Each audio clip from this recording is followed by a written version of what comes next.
ত্রয়োদশ জাতীয় সংসদ নির্বাচন ও গণভোটে প্রথমবারের মতো বিদেশ থেকে পোস্টাল ব্যালটের মাধ্যমে ভোট দেবেন প্রবাসী বাংলাদেশিরা।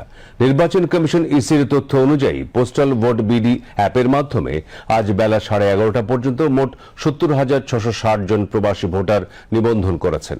নিবন্ধনকারীদের মধ্যে 59,510 জন পুরুষ ভোটার এবং 11,150 জন নারী ভোটার।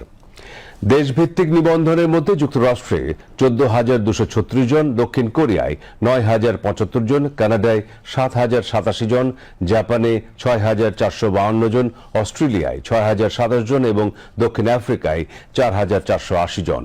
এদিকে প্রবাসী বাংলাদেশিদের জন্য প্রথমবারের মতো চালু হওয়া পোস্টাল ভোট বিডি অ্যাপে ঠিকানা ভুল ও অসম্পূর্ণ তথ্যের কারণে সৌদি আরব সহ 7টি দেশে ভোটার নিবন্ধন কার্যক্রম সাময়িকভাবে স্থগিত ছিল। তবে ইসি আশা করছে আজ পুনরায় সেগুলো চালু হবে। এর আগে বুধবার রাতে দেওয়া কমিশনের সংবাদ বিজ্ঞপ্তিতে বলা হয়, বাংলাদেশ সময় 27 নভেম্বর থেকে আগামী 18 ডিসেম্বর রাত 11:59 পর্যন্ত পোস্টাল ভোট বিডি অ্যাপের মাধ্যমে প্রবাসী ভোটারদের নিবন্ধন প্রক্রিয়া বিশ্বের সকল দেশের জন্য উন্মুক্ত থাকবে।